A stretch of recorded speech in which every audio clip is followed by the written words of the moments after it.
तो एपिसोड की शुरुआत में हमें एक प्लेग्राउंड को दिखाया जाता है जहाँ पे लड़कियां फिजिकल एजुकेशन की ट्रेनिंग कर रहे थे और एक लड़का उन्हें दूर से देख के मजे ले रहा था। और फिर हमें उन लड़कियों को दिखाया जाता है जो कि भागते भागते भागते भागते न जाके एक वॉलीबॉल को हिट करता है जिससे न उसका भी बॉल हिल जाता है। और इसे देखने के बाद हमारा जो बंदा उन्हें दूर से देख के मजे ले रहा था उसका नाक मुंह से खून निकल जाता है। और हमारे बंदे को मजे लेते देख एक बंदी देख लेती है और सीधा उनके टीचर के पास चली जाती है और कहती है टीचर टोंग। पीछे ना एक बंदा है जो न कब से हमारे लस्सी की तरफ नजर दिए जा रहा है, जिसे सुनने के बाद उनका टीचर अपने मुंह को लाल पीला करके सब कुछ फुला के सीधा हमारे बंदे के पास जा ही रहा था कि पीछे से उसकी एक स्टूडेंट उसे हेल्प करने के लिए बुलाती है। तो वो भागते हुए उसके स्टूडेंट के पास जाती है तो जाके देखती है कि उसका एक स्टूडेंट बेहोश हो गया है और उसका नाम UXI है। और फिर टीचर टोंग कहती है मुझे लगता है कि इसे सनस्ट्रोक हुआ है। और फिर टीचर टोंग कहती है सब लोग साइड हो जाओ और हवा को इस तरफ आने दो, मैं उसे आर्टिफिशियल ब्रीथिंग दूंगा। और फिर टीचर टोंग यू को छाती को प्रेस करता है और उसे आर्टिफिशियल ब्रीथिंग भी देता है, लेकिन उससे कोई फर्क नहीं पड़ता। और फिर टीचर टोंग कहती है ये बहुत ही बुरा हुआ, ये कोई भी रिस्पॉन्स नहीं दे रहा है। और फिर से टीचर टोंग कहती है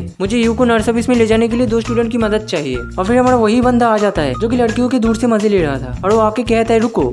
और हमारे बंदे को देखने के बाद मिस टोंग बिल्कुल बौखला जाती है और वो कहती है साला ठड़की तेरी हिम्मत कैसे हुई मेरी स्टूडेंट के पास आने की, तुम मेरी स्टूडेंट से दूर रहो। और हमारा बंदा मिस टोंग को शांत रहने के लिए कहता है और हमारा बंदा कहता है मिस टोंग तुम्हारा ये स्टूडेंट हार्ट फॉलोआउट की वजह से बेहोश हुआ है और हम उसे कैजुअली मूव नहीं कर सकते क्योंकि उसके जान को खतरा है। जिसे सुनने के बाद टीचर टोंग को बहुत ज्यादा बुरा लगता है और वो सैड होकर कहता है यू तुम्हें जल्दी ठीक होना होगा। और फिर टीचर टोंग कहती है रुको तुम कह रहे हो कि उसके जान को खतरा है, लेकिन मैं तुम्हारी बात को क्यों विश्वास करूं। तो पीछे से एक लड़की आके कहती है टीचर टोंग यू ने मुझे बहुत दिन पहले बताया था जब मैं उसके साथ हॉस्पिटल में गया था, तब यू की हालत बहुत खराब थी और फिर उसने एक बोतल से एक दवाई को खाया और वो ठीक हो गई थी। अगर हम उसे वही दवाई फिर से खिलाए तो शायद ठीक हो सकती है। और फिर हमारा बंदा यू के पॉकेट में चेक करता है तो उसे एक बोतल मिलता है और फिर हमारा बंदा टीचर टोंग से कहता है ये ड्रग्स का बोतल है। और यही पे इसका पहला एपिसोड खत्म होता है। मुझे पता है कि ये एपिसोड उतना खास नहीं था पर गाइस इसका सेकंड एपिसोड बहुत ही बढ़िया है। तो मिलते हैं इसके सेकंड एपिसोड में।